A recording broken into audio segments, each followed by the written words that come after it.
সুদ আপনার বউ আপনারা ফান দিয়া খাওয়ায়। হুজুর এটা কোন সুদ দেখবেন রাত্রবেলা আপনারা কত সুন্দর কানে কানে কয়ে যা কামাই করো সব একটু খরচ করে লাও। আমরা জিহুদের একটা ভবিষ্যৎ আছে, এখন আমরা ব্যাংকে একটা ডিপিএস করি। এমন ডিপিএস নামক সুদ করো সমাজে আসেনি। বাড়ি বাড়ি বেরিয়েতে হুন্ডা দিয়া ইয়া টাকা কালেকশন করে লয়া যায়। সার্ভিস সুপার মাইকে সুপার। শোনো রে আমার মুসলমান ইমানদার, এমন হারাম যারা খায়, সুদ যারা খায়, এক জাত আছে সাপ্তাহ সুদি, আরেক জাত আছে মাসিক সুদি, আরেক জাত আছে বছরে 1,40,000 সুদি। কথা কন্যা আছে না নাই? ওরে মুখ দেখাবো কাহারে গো আমি মুখ দেখাবো কারে? ওরে ঘরের মাল সব নিয়ে গেল অচি নায়ক ওরে রে। আরে মুখ দেখাবো কাহারে গো আমি মুখ দেখাবো কারে? দাবি করে মুসলমান খায় পরের হক মাইরা, দাবি করে মুসলমান খায় সুদের টাকা ঘুষের টাকা। আল্লাহর কসম এটা সামাজিক কথা না। আমি এই ওয়াজ করে দেওয়ার পরে আমার বিরোধীটা আগামীকালকে চা দোকানে বৈশা বলতে পারবে। আর আমি যদি আজকের স্টেজে বইয়া এই সুদখোরগুলার বিরুদ্ধে না বলি, আল্লাহ ময়দানে মাশরে আপনারা না পুরা হাসরের ময়দানবাসীর সামনে আমার জিহ্বা কাটবো। এই জন্য আল্লাহর নবী কয়, আলেম যদি হক কথা বলো কি হবে? আলেম সেজে সমাজেতে যদি না হক কথা উচ্চ সুরে না বলিতে। আগস্টের পরে বহুত মৌলবী সাহেবরা সুদের ওয়াজ করেন বুঝলই গেছে গা। কি হবে? আলেম সেজে সমাজেতে যদি না হক কথা উচ্চ সুরে না বলিতে। চাকরির ভয় করহ যদি ছেড়ে দাও ইমামতি, চাকরির ভয় করহ যদি ছেড়ে দাও ওই না গদি। কি হবে আল্লাহকে ধোঁকা দিয়ে? কি হবে বেঁচে থেকে? অযথা বিদ্যা শিখে যদি না গড়তে পারো সুদ মুক্ত সমাজটাকে, কি হবে বেঁচে থেকে? অযথা বিদ্যা শিখে যদি না গড়তে পারো শোষণবিহীন সমাজটাকে।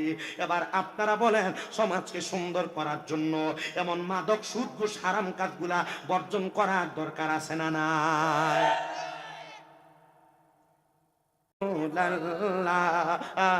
আমি তোমার হাইরে তোমারি প্রেমের গো রাসূল হয় না তোলো না, হয় না তোলো না গো রাসূল, হয় না তোলো না।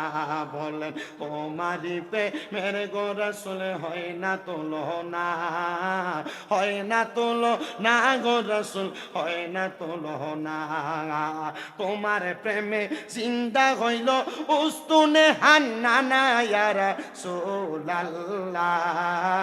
আমি তোমার প্রেমের ভিখারি। বলেন আমি তোমার হিন্দিয়া না বাড়াইবেন, উপর দিয়ে বাড়াইলে গলা টানবো। সোলাল্লাহ আমি তোমার হাইরে তোমারি প্রেমেতে আমার কলি জায়াঙ্গার, কলি জায়াঙ্গার গো রাসূল, কলি জায়াঙ্গার। দেখা দিয়া শান্ত করো সাকিয়ে কাউসার ইয়া রাসূলুল্লাহ।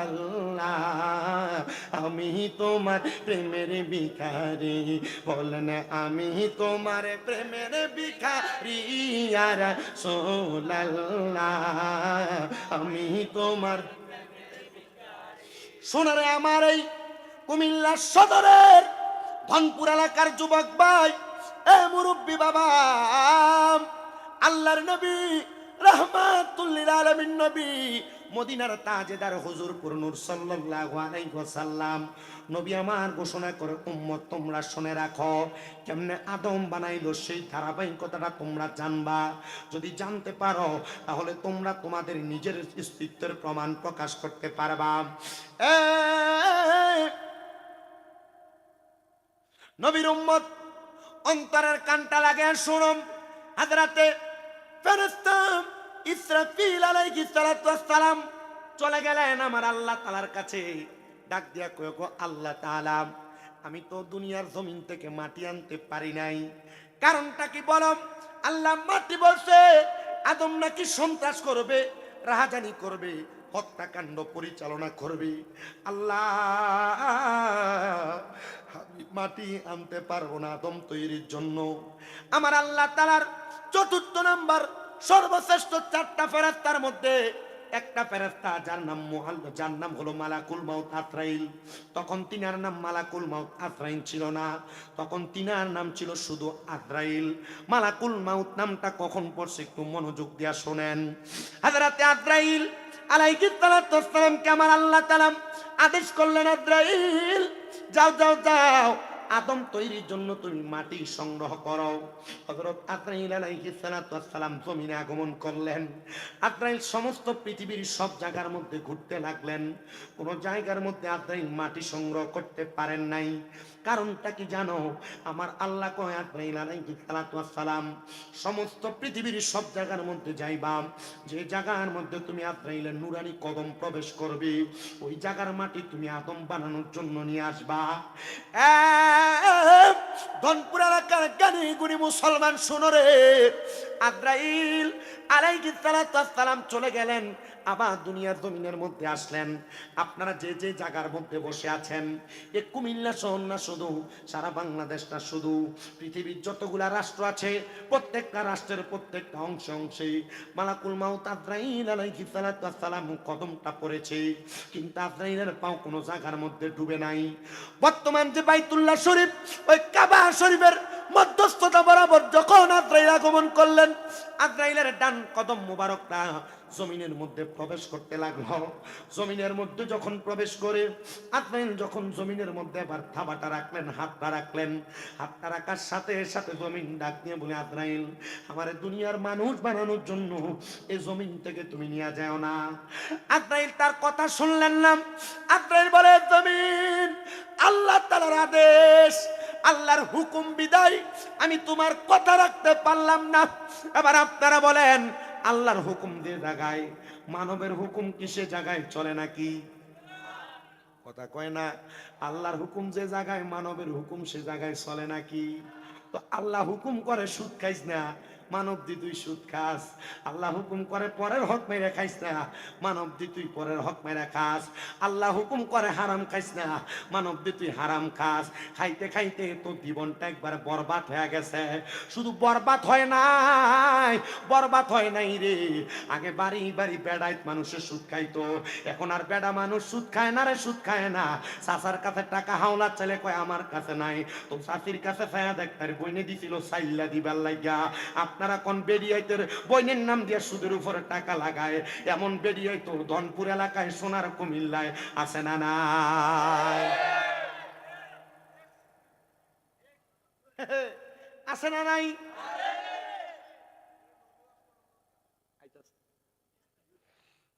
আপনারা আছেননি? আপনারা থাকলে আমার কথা বলতে সুবিধা। বেড়া যেমন সুদ খাইতো এখন খায় বেরিয়াই। আব্বাজি এলাকাতে মানুষ সুদখুর কইব, এজন্য বেড়ো সুদ খায় না, বেড়িও খায় না। জায়গা জমি বেচা ব্যাংকে নিয়ে এক লাখে 10 লাখ রাখা এটার নাম দিছে এফডিআর, ন্যাশনাল সুদ। আপনারা কোন এমন সুদ খাওয়েন না বেড়াই তো সমাজে আছেন? ওই আপনার কুশিয়া না আছে হন্দে গত বছর মুরাদনগর এক মাহফিলে গেছি, সুদের ওয়াজ করতাম না, কোনো 6-7 জন উঠতে গেছে। মাহফিলের পরে গেলাম কি তারা কালেকশন কম হইলো কি লেগা, কচু যারা দেয় না দুইটা গেছে, ফিরছে একটা উঠতে কই দিত সব বিশ উৎখ। এখন যদি উঠতে দেখ পরে তো মানছে এটাই মনে করবো সাবধান আব্বা, যদি খাইও থাও এনে বইয়ে দেখো না, হিরাল বইয়ে থাও, উঠতে গেলে মানুষ সুদ করে মনে করবো। পরে মশলা মাছি দিয়ে উঠলো মানুষ, কিন্তু হেঁটে বসবো, তোমার হিসাব করে উঠছেন। আমার বাদ যেতে সময় লাগতো না, কাছে দিয়ে দিই। মার হাবা কয় না তো, আরো জোরে চাচা দোয়ানে বসে চা খাইলে, কাকা ইয়া কামাই রুচি তো না, চলেন কেমন আল্লাহ ফালা কথা কয় না। ব্যাংকের থেকে সুদের টিয়া তুললে খায়, কয় আল্লাহ সালাই।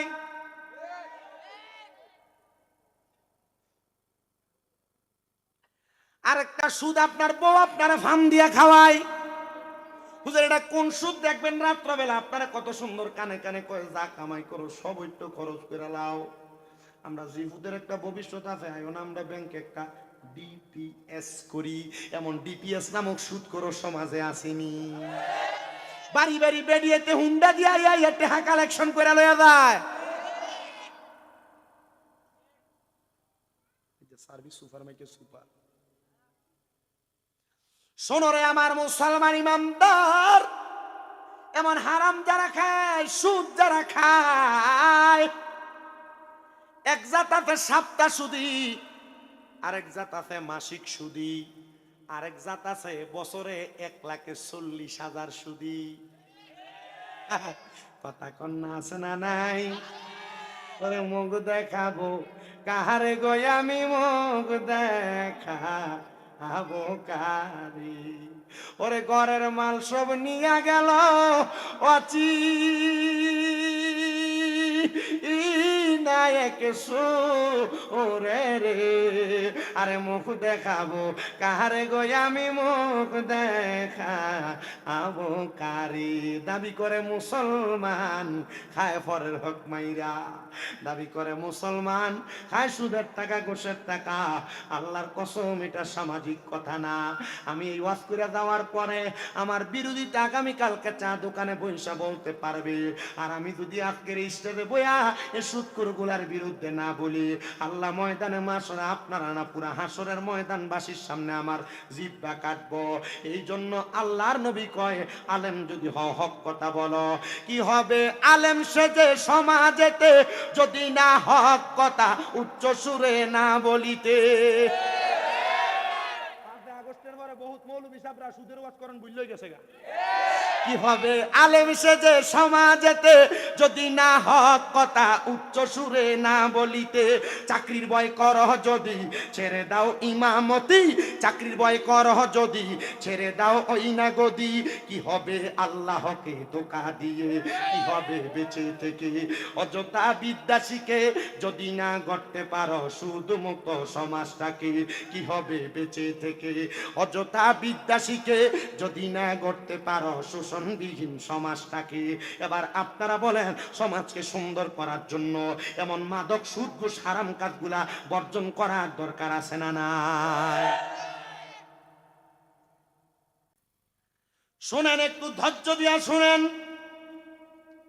আল্লাহর গোলাম আল্লাহর আদেশ মানবে, এটাই আইন। আল্লাহর গোলাম আল্লাহর আদেশ মানবে, এটা কি আল্লাহ বলছে, রে মাটি শোনো, আল্লাহ বলছে তোমার নেওয়ার জন্য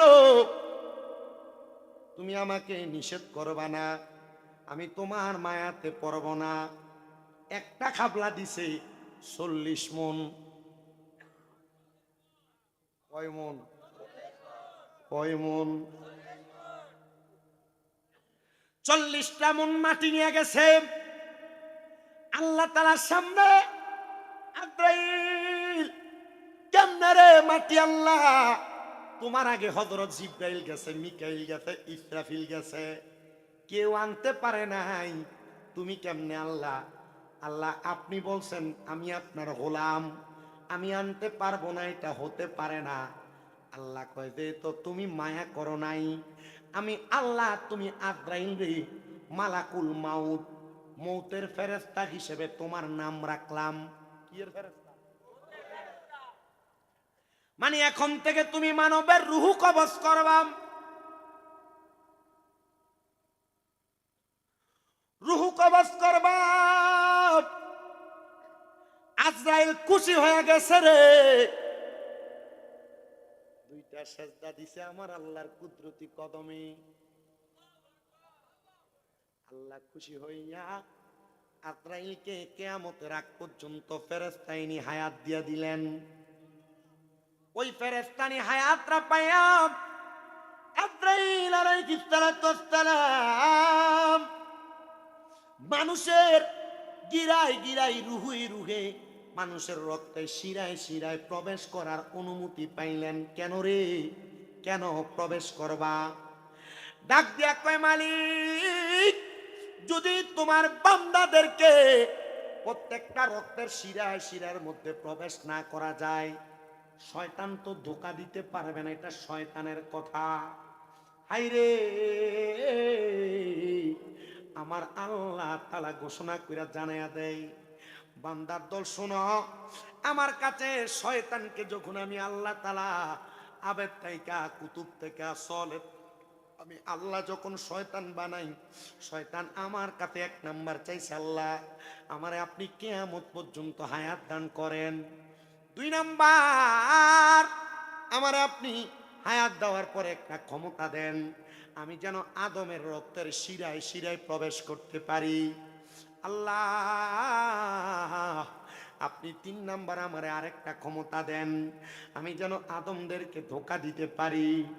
আল্লাহ কয় যা রে যা, তোরে ক্ষমতা দিলাম, তবে আদম যদি এই ক্ষমতাগুলা তোমার উপর আদমের উপর তুমি বর্তানোর পরে আমি আল্লাহর কাছে একবার ইস্তেগফার পড়ি। কয়বার? একবার। আস্তাগফিরুল্লাহ রাব্বি মিন কুল্লি জামবি ওয়া তুবু ইলাইহি লা হাওলা ওয়ালা কুওয়াতা ইল্লা বিল্লাহিল।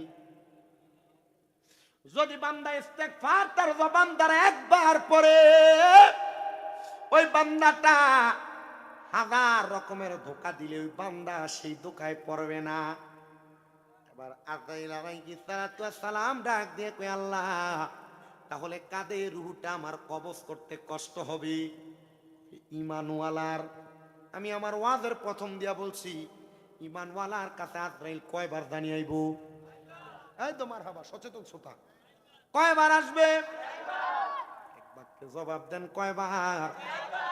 কিন্তু 4 বার আযরাইল ফেল, রূহ নিতে পারবে না, কারণ ইমানদার বান্দা ইমানের ধনে ধনী। কিসের ধন? ইমানের ধনে ধনী। শোনো রে আমার ধনপুর এলাকার বাবা, এই ইমানওয়ালা মানুষ কারা? 7 প্রকারের জিনিস কোন মানুষের মাঝে থাকলে তিনি ইমানওয়ালা। কয় প্রকার? 1 নাম্বার আমানতু বিল্লাহ, আল্লাহর প্রতি ঈমান, আল্লাহ ছাড়া আর কোনো খোদা নাই, আল্লাহ ছাড়া কারোকে সেজদা দেওয়া যাবে না। দেন সুন্নিরা দেয়, বলে হুজুর সুন্নিদের মধ্যে এক জাত আছে মাজারের মধ্যে যে সেজদা দেয়, তোমরা যাচাই করে দেখো, এগুলা সেজদা দেয়, এগুলা সেজদা সম্পর্কে জানে না, যদি জানতো কোনোদিন সেজদা দিত না। কথা কয়, হ্যাঁ?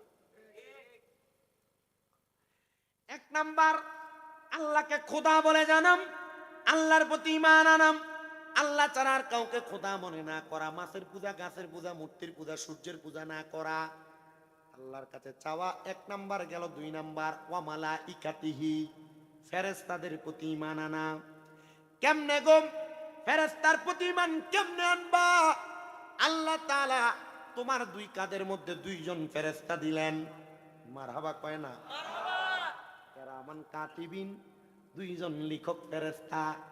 শুধু 2 কাঁধে 2 জন ফেরেশতা, এই ওয়াজ সারা জীবন শুনলেন, আমি পইরা দেখলাম শুধু 2 কাঁধে 2 জন ফেরেশতা না, একটা আদম সন্তানের 2 কানের মাথার মধ্যে 2 জন ফেরেশতা, আদম সন্তানের 2 নাকের 2টা পাতার মধ্যে 2টা ফেরেশতা, 2 ঠোঁটের 2টা মাথার মধ্যে 2 জন ফেরেশতা, একটা আদম সন্তানের প্রত্যেকটা চোখের পাপড়ির মধ্যে একটা একটা করে ফেরেশতা, একটা আদম সন্তানের প্রত্যেকটা আঙ্গুলের মাথায় মাথায় এক একটা ফেরেশতা, একটা আদম সন্তানের প্রত্যেকটা পায়ের আঙ্গুলি বরাবর এক একটা করে ফেরেশতা।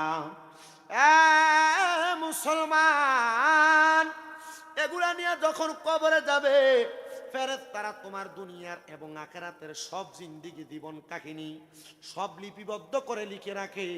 এই ফেরেশতাদের প্রতি অদৃশ্যভাবে ঈমান আনয়ন করা, এটা হলো তোমার 2 নাম্বার ঈমানের দৌলত। 3 নাম্বার ওয়া কুতুবিহি, কিতাবের প্রতি ঈমান, আল্লাহ তাআলার পক্ষ থেকে 104 খানা কিতাব আগমন করছে, দুনিয়ায় আসছে। এর মধ্যে 100টা হলো সহিফা, আর 4টা হলো শ্রেষ্ঠ কিতাব। এই 4টার মধ্যে একটা হলো সর্বশ্রেষ্ঠ কিতাব। 103টা কিতাবে যা আছে, সর্বশেষ কিতাব, সর্বশ্রেষ্ঠ কিতাব, যে কিতাব জালিকাল কিতাব, ওই কিতাবের মধ্যে কোনো সন্দেহ নাই, কয় লা রাইবা ফি, কোনো সন্দেহ নাই। হুদাল্লিল মুত্তাকিন, মুত্তাকিদের জন্য সেই কিতাব হলো সংশোধনের জন্য পথ প্রদর্শক। ওই কিতাবের প্রতি ঈমান আনাম, ওই কিতাব যা মানতে বলে তা মানা, ওই কিতাব যা নিষেধ করে তা বর্জন করা। এই কিতাবের প্রতি ঈমান আনয়ন করার পরে 4 নাম্বারটা আমি রাখলাম ওয়া রাসূলিহি, এটা রাইখে পরে পারের 3টা বলতেছি।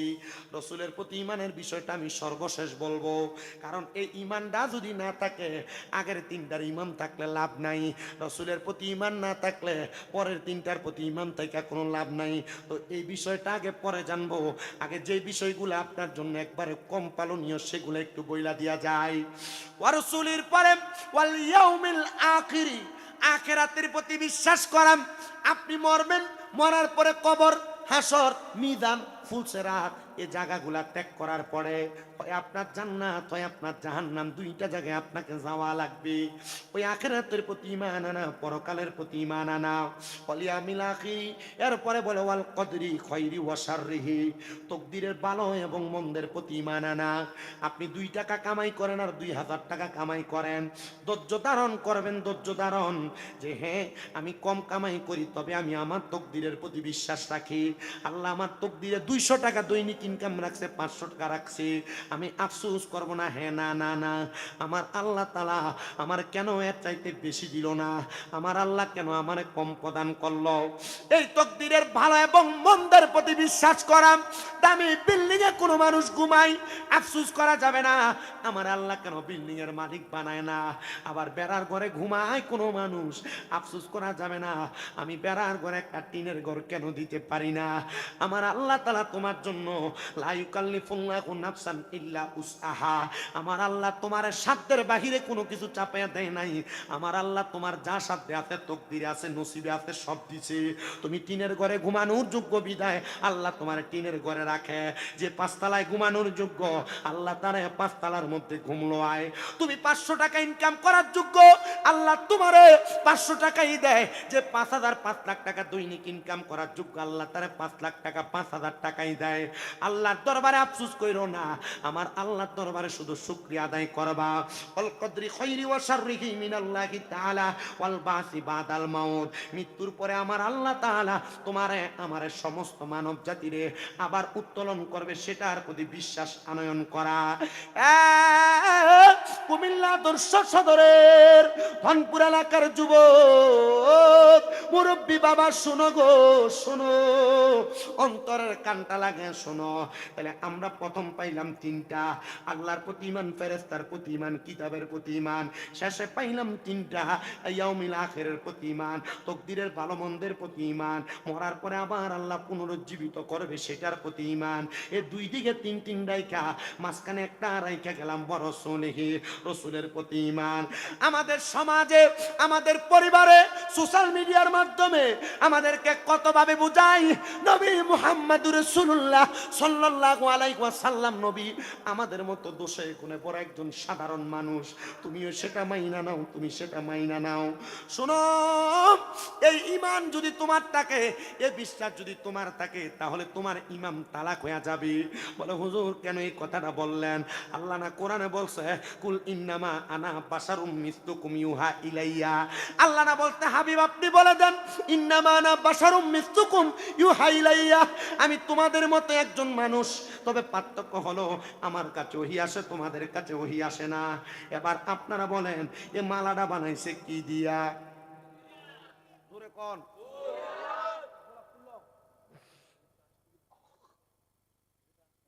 না, এটা বানাইছে কি দিয়া? এটা বানাইছে কি দিয়া? জোরে জোরে। আমি বললাম এটা ফুল, এটা ফুল না। ফুল কোনটা? অরিজিনাল ফুল কোনটা? ধর বেটা, কি দোনোটা ফুল? অক্ষণ কইলো কাপড় দিয়ে, আবার কো দোনোটা ফুল। এটা নি ফুল না, এটা ফুল। এটা হলো ফুল, এটা ফুলের মতো, মারহাবা কই না, এটা ফুল, এটা ফুলের মতো। আল্লাহ কয় নবী আপনি তারারে বলে দেন আপনি তাদের মতো একজন মানুষ। ফুলের মতো একটা ফুল আসলে ফুল না, মানুষের মতো একটা ফুল মানুষ আসলে মানুষ না। ও নবী মাটি আর সাধারণ মানুষ অপব্যাখ্যা করে, যুক্তি তর্কে সরল মনা লোকের ঈমান চুরি করে থাইকো হুঁশি ইয়ারে মুমিন থাইকো হুঁশিয়ারে। নবী বিয়া করছে, আমিও বিয়া করছি। নবী পাইয়া ৫ ছেলে জন্ম দিছি, আমিও দিছি। নবী খাইছে, আমিও খাইছি।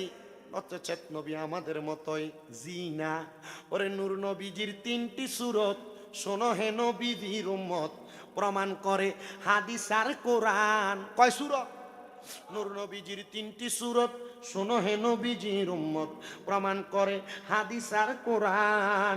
ওরে এক যে শুরুতে হাকিকি, ২ নম্বরে মালাইকি, ৩ নম্বরে মানব রূপ ধারণ নবীর আশেকগণ।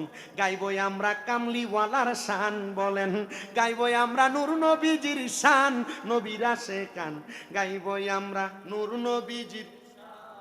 শোনো রে মানুষ, নবী মানুষের মতো কিন্তু মানুষ আমাদের মতো না। নবী নূর, নবী নূর, নবী নূর। বলে হুজুর কেমনে বুঝতাম? আল্লাহ কোরআনে কয় কদ জাআকুম মিনাল্লাহি নূরু ওয়া কিতাবুম মুবিন। বেশি উপরের কোনো ক্লাস পড়া লাগবে না, তাফসিরে জালালাইন শরীফ খুলে দেখবা আল্লাহ কয় এইমাত্র তোমাদের নিকট আমি আল্লাহর পক্ষ থেকে আসিয়াছে একটা নূর এবং একটা কিতাব। তাফসিরে জালালাইনে লিখতেছে ইয়ানে নূরুম বমানা মুহাম্মাদুর রাসূলুল্লাহ সাল্লাল্লাহু আলাইহি ওয়াসাল্লাম। ধরে কোন সুবহানাল্লাহ। তো আল্লামা জালালউদ্দিন সুয়ুতি বুঝে নাই, বর্তমানের মৌলবীরা বুঝে।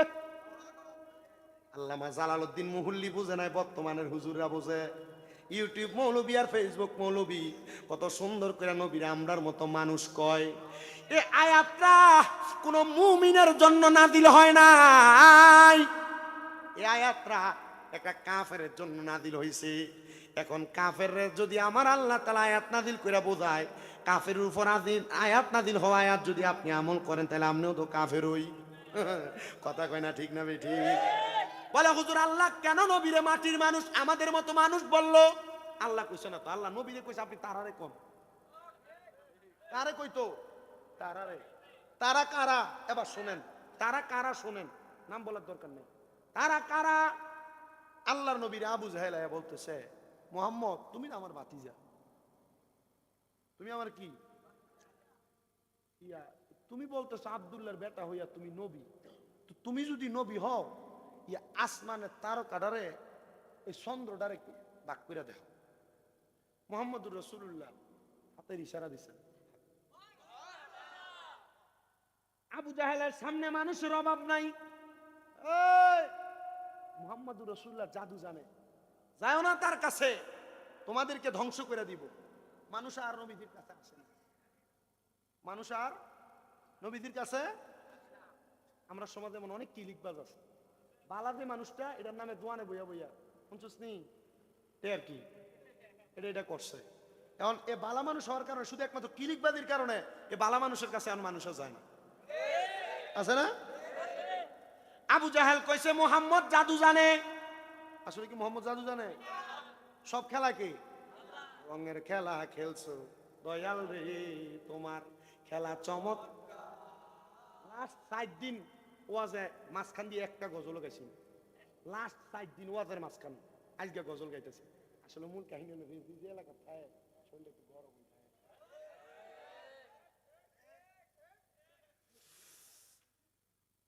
এটা আপনার কাছে কি নূরের ওয়াজ করণ লাগবো? আমার কাছে কি গায়েবের খবর দেনওয়ালা ওয়াজ করণ লাগবো? আমার কাছে আল্লাহ নবী হাজির ও নাজির ওয়াজ করা লাগবো? জি না, ইতা রেজবি বাবা ভুল না খাবাই দিয়ে গেছি। কিন্তু এখন বর্তমানের ফলাফাইন্ডে যে এই যে ফেসবুকের ভিতরে নবী আমাদের মতো সাধারণ মানুষ, আল্লাহ কোরআনে বলছে, কিন্তু আল্লাহ কোরআনে কি লেগে বলছে এই কথাটা তো তোমরা কয় না ভাই, তোমার ইমানদারে চুরি করে নিয়ে দিতেছে মোল্লারা। এটা শুইনা রাখো, আল্লাহ নবী কইছে উলামাহুম শাররুম মান তাহতা আদামিস সামাই, জমিনের মধ্যে কিয়ামতের আগে সবচেয়ে নিকৃষ্ট হইব আলেমরা। তো কোন আলেম এটাও তো তোমার জানতে হইব। কোন আলেম এবার একটু তুমি পরিচয় জানবাম। আমি কারণ নাম ধরে বিরোধিতা করা আমার অভ্যাস নাম। আবু জাহেল যখন আমার নবীরে জাদুকির বলছে, মানুষ আর আমার নবীর কাছে যায় না। আমার ওয়াজ কিন্তু ইমানের দৌলত। ওয়াজ কি? আমি শুধু ইমানের দৌলত বোঝাইতে দেয়া 7 প্রকারের ইমানের 4 নাম্বারটার উদাহরণ বোঝাইতেই জায়গায় আসছি। বাকি 6টা বুঝে ফেলছি। এটা বোঝাইলে আমার ওয়াজ শেষ। কষ্ট হবে আপনাদের। মানুষ যখন আমার নবীর কাছে আসে না, এবার আমার নবী আবার আস্তে আস্তে বুঝাইতে লাগলেন। মানুষ আস্তে আস্তে আবার নবীর কাছে আসতেছে। ইসলাম তো শান্তি, তো ডাল ইসলাম আকমালতু লাকুম আল-ইয়াউমা আকমালতু লাকুম দীনাকুম ওয়া আতমামতু লাকুম, মারহাবা কইতেন না? এমন একটা ধর্ম, এটারে পরিপূর্ণ বানিয়ে দিছে আল্লাহ। তো নবী যেমনে বুঝাইবো, মানুষ আস্তে আস্তে নবীর দিকে আসবো। কথা কন না? আমার নবী দাওয়াত দেয়, নবীর দাওয়াতে মানুষ আছে। এবার আবু জাহেল কয়, মুহাম্মদের কাছ থেকে তো কাউরে ফিরানো যায় না। বাপ দাদার ধর্ম মুহাম্মদের ধর্মের কাছে এখন বিসর্জন।